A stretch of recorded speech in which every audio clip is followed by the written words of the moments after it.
అందరికీ నమస్కారం అండి. ఈరోజు కురుమద్దాళి విజయలక్ష్మి గారు రచించిన అందమైన అపశృతి అనే కథను విందామా?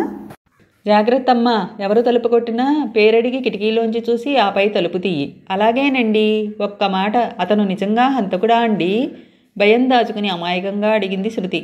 పోలీసు ఫక్కున నవ్వాడు. మనం దోమల్ని చీమల్ని చంపినంత తేలిగ్గా వాడు మనుషుల్ని చంపుతాడు. మాటల్లో చెబితే నీకు అర్థం కాదమ్మా. పొరపాటును కూడా వాడి కంట పడరాదు. అందమైన ఆడపిల్లలు వాడి కామానికి వాడి పగకి బలైపోయారు అంటూ శృతిని యగాదిగా చూశాడు. పద పద, వాడు ఏ మూల దాగున్నాడో ఏ ఇంట్లో దాగున్నాడో అని. వస్తామమ్మా, తలుపేసుకో, అసలే ఒంటరిగా ఉన్నావు. శృతికి జాగ్రత్త చెప్పి వెళ్ళిపోయారు పోలీసులు. ఓ పక్క హంతకుడు తనింట్లోనే దాగున్నాడని చెబుదామని పెదవి చివరిదాకా వచ్చింది. హంతకుడు అన్నింటికీ తెగించిన వాడిలా ఉన్నాడు. పైగా చేతిలో రివాల్వర్ ఉంది. పోలీసుల చేతిలో కర్రలు, టార్చిలైట్ తప్ప ఇంకేమీ లేవు. హంతకుడు ముందే గట్టిగా హెచ్చరిక చేశాడు. తన్ని పట్టిస్తే తనను కానీ తన వాళ్లను కానీ ముక్కలు ముక్కలుగా నరుగుతానన్నాడు. ఏం చేయగలదు? నోరు మూసుకోవడం తప్ప. పోలీసులు చెప్పారు అతను మామూలు మనిషి కాదని, నరరూప రాక్షసుడని. ఇప్పుడేం చేయాలి? శృతికి పాలు పోలేదు. పోలీసులు వెళ్ళిపోయిన తర్వాత తలుపేయడం మర్చిపోయి నిద్దట్లో నడిచే మనిషిలా నడుస్తూ వచ్చి మంచం మీద కూర్చుంది. కళ్ళు గట్టిగా మూసుకుంది. టక్మని తలుపు గడియ వేసిన చప్పుడు, వెంటనే టిక్కుమని ఫ్యాన్ స్విచ్ ఆర్పిన శబ్దం కావడంతో శృతి కళ్ళు తెరిచి చూసింది. అతను వెనక గదిలోంచి ఎప్పుడొచ్చాడో తలుపేసి ఫ్యాన్ ఆపేసి కుర్చీలాక్కుని కూర్చుంటూ శృతి కళ్ళు తెరవడం చూసి, థ్యాంక్స్, నీ ఉపకారం మర్చిపోను అన్నాడు. శృతి బిత్తరపోయి అతని వైపు చూసింది. థ్యాంక్స్ చెప్పాను, వినపడిందా? అప్పటికి చలనం వచ్చింది శృతిలో. టక్కున మంచం మీద నుంచి లేచింది. పెద్ద పుల్లిని చూసి ప్రాణభయంతో పరిగెత్తే సాధు జంతువులా బయటికి పారిపోదామని రెండంగల్లో తలుపు దగ్గరకు చేరింది. ఆగు! అతని సింహగర్జన వినగానే చటుక్కున ఆగిపోయింది. ఇటు తిరుగు. శృతి ఏమాత్రం ఆలస్యం చేయకుండా వెనుదిరిగి అతని చేతిలో రివాల్వర్ చూసి వణికిపోయింది. వచ్చి యథాస్థానంలో కూర్చో. శృతి కదిలి వచ్చి మంచం మీద కూర్చుంది. గుడ్, నువ్వు చూడడానికి మంచి అమ్మాయివిలాగే ఉన్నావు. కాపోతే కాస్త తలతిక్క పనులు చేస్తున్నావు. ఇందాక పోలీసులు వచ్చినప్పుడే బయటికి పారిపోకపోయావా? ఇప్పుడు నా ముందా నీ పరుగు? ఆంజనేయుడి ముందు కుప్పికంతుల్లా అంటూ అతను పగపగా నవ్వాడు. శృతికి ఏం మాట్లాడాలో తెలియలేదు. నీ పేరేమిటి? దేనికి? ఎందుకు? ఏమిటి ప్రశ్నలు నాకు నచ్చవు పిల్ల. నీ పేరు చెప్పావనుకో, అప్పుడు నీతో ఏ గోడతోనో మాట్లాడినట్లు మాట్లాడాల్సి వస్తుంది. ఎందుకు? ఏమిటి ప్రశ్నలు నాకు నచ్చవు పిల్ల. నీ పేరు చెప్పవనుకో, అప్పుడు నీతో ఏ గోడతోనో మాట్లాడినట్లు మాట్లాడాల్సి వస్తుంది. ఇంతకు నీ పేరేమిటి? శృతి. శృతి చాలా బాగుంది. నీ మెచ్చుకోలు నాకేం అక్కర్లేదన్నట్టు మూతి ముడుచు కూర్చుంది శృతి. నా పేరు నీకు అక్కర్లేదా? తనో పక్క ఇదెక్కడి పీడాకారంరా బాబు అని భయపడి చస్తుంటే అతనికంతా వేళాకోళంలా ఉంది. ఎలక్కి ప్రాణ సంకటం, పిల్లికి చెలగాటం అని పెద్దలు ఊరికే సామెత సృష్టించారా? అతని పేరు నంబిరామయ్యో కుమ్మరిరాముడో ఎవరికి కావాలి? శృతి చొరచొర అతన్ని చూసింది. నీ తీరు చూస్తుంటే అడిగేట్టు లేవు. సరే, నేనే చెబుతాను. నా పేరు మురారీదేవుడు. అందరూ దేముడు అని పిలుస్తారు. నువ్వు అలానే పిలుస్తానంటే నాకేం అభ్యంతరం లేదు అని మురారీదేవుడు వంగుని ప్యాంటు పైకి మడవడం మొదలుపెట్టాడు. మురారీదేవుడు, దేముడు అని అంతా పిలుస్తారట. ఓ దొంగ హంతకుడు, అతని పేరు దేముడు. బాగుంది అనుకుని నవ్వుకుంది శృతి.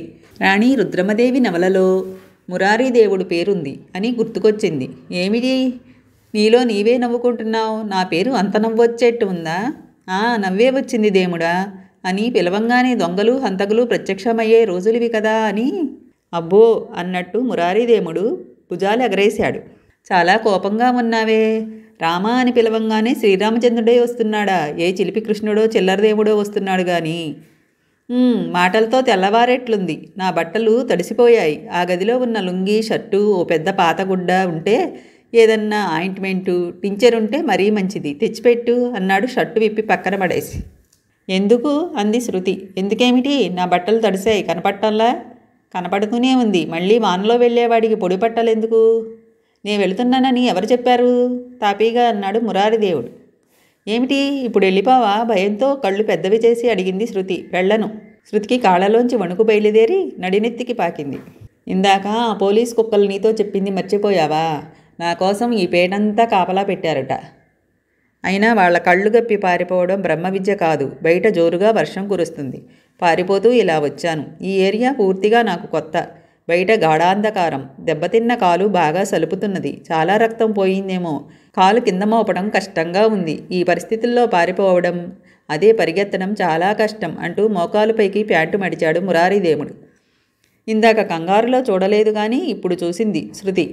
కాలిపిక్కకు గాయమై ఇంకా రక్తం ఊరుతూనే ఉంది. రక్తం ధారగా కారిన గుర్తు కాలి నిండా ఉంది. మాసిన తెల్ల ప్యాంటు రక్తంతో ఎర్రబారి తడి ప్యాంటు వల్ల చాలా ఆక్రమించుకుంది ఆ ఎరుపుదనం. దెబ్బెందుకు తగిలింది అని అడిగింది గాయాన్నే చూస్తూ. సింపుల్, ఏముంది, నీ పరిగెత్తుతుంటే పట్టుకోలేక కాల్చారు. నా అదృష్టం బాగుంది, గుండు కాలిలో దిగబడలేదు. వరుసగా 2 గుండ్లు పిక్క మీద నుంచి దూసుకుపోయాయి.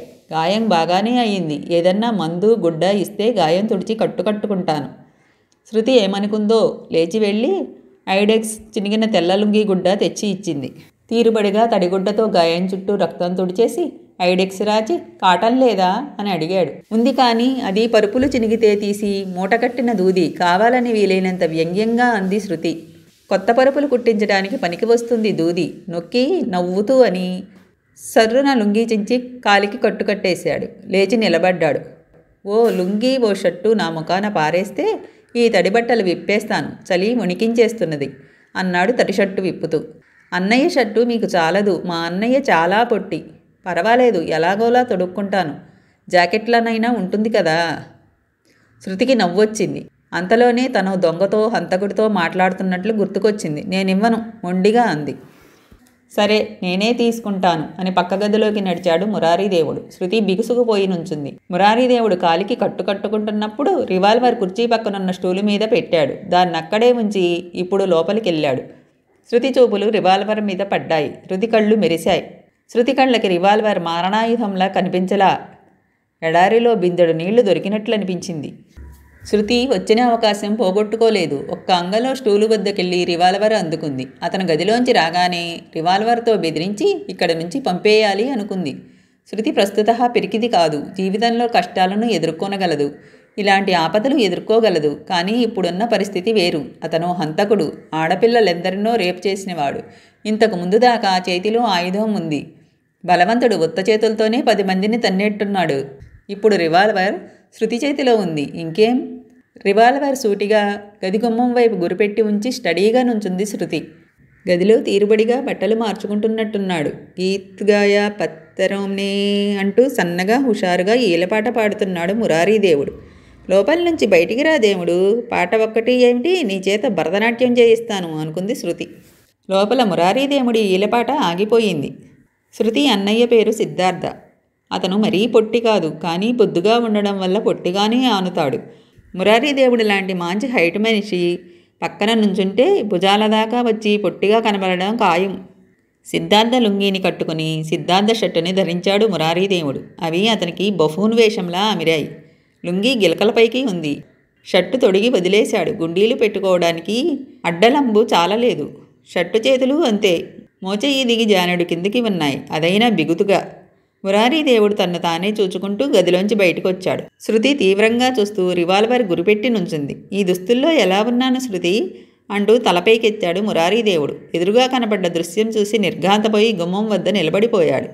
అతని వేషం చూచి వేళాకోళం చేసే స్థితిలో లేదు శృతి. దెబ్బతిన్న బెబ్బులిలా ఉంది. మృత్యుకళ నీ ముఖంలో తాండవం ఆడుతోంది, వీలైనంత కఠినంగా అంది.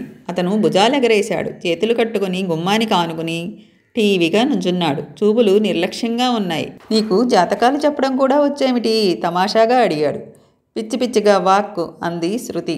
ఎస్ మేడం అని తల వంచి వినయంగానే మళ్ళీ తలపైకెత్తాడు. మాటలతో నక్క వినయాలతో నన్ను మోసం చేయలేవు. నా చేతిలో ఉన్నదేమిటో తెలుసా? అదేమిటో నాకు తెలియదండి. Stop it. తెలివి అన్ని చోట్ల పనిచేయదు. ఓకరెచ్చుకు. ఏ రివాల్వర్తో అయితే నన్ను జడిపించి లొంగ తీసుకోవాలనుకున్నావో నీ రివాల్వర్ ఇప్పుడు నా చేతిలో ఉంది. నీ ప్రాణం తీయడానికి 1/2 సెకండ్ చాలు. మారు మాట్లాడకుండా మర్యాదగా వెళ్ళిపో. లేకపోతే ఈరోజు ముందు నీ ప్రాణం తీసి తర్వాత నా ప్రాణం తీసుకుంటాను. ఓకే, చిన్న అనుమానం తీర్చాలి. ఏమిటి మళ్ళీ గోలా? నా ప్రాణం తీయడం ధర్మం, మరి నీ ప్రాణం తీసుకోవడం ఏం ధర్మం? నే చచ్చిన తర్వాత నా వెనుకనే వద్దామనా? పోలీసులు చెప్పిన మాటలు గుర్తుకొచ్చాయి శృతికి. రకరకాల గొంతుకులతో తమాషాలు చేసే, పీకలు కోసే రకమని. ఎంత నిర్లక్ష్యంగా నుంచున్నాడు. అలా ధీమాగా నుంచోవాలంటే ఓ హంతకుడికే తగింది. ధైర్యంగా మాటలొకటి. ఏమిటా ఎకసక్యం మాటలు? ప్రాణం మీద తీపి లేదా అంది శృతి. ఎవరి ప్రాణం వారికి తీపి. ఈ చిన్న విషయం తెలియదా శృతి హేళనగా అన్నాడు. ఏయ్ అని కళ్ళెర్ర చేసింది శృతి. మురారీదేవుడు ఫక్కున నవ్వాడు. నవ్వకు, నీ ప్రాణం తీయనని పొరపడుతున్నావేమో. మా అమ్మకి అన్నయ్యకి లేని ధైర్యం నాకుంది. మా ఇంట్లో ఎలుకలను, మా పెరట్లో పందికొక్కులను దెబ్బకొకటి చొప్పున 25 చంపాను. ఒక్క గుండు చాలు నీ ప్రాణం తీయడానికి. చివరిసారిగా దేవుణ్ణి తలుచుకో అంది శృతి. నేనే దేవుణ్ణి, నన్ను నేనే తలుచుకోవాలి. ఇక గుళ్ళు లేని రివాల్వర్, పైగా అది టాయ్ రివాల్వర్. అది పేల్చి నా ప్రాణం తీస్తావా? నీకంత కోరికగా ఉంటే కానీ అంటూ గదంతా దద్దరిల్లేటట్లు నవ్వాడు మురారీదేవుడు. శృతి తెల్లబోయింది.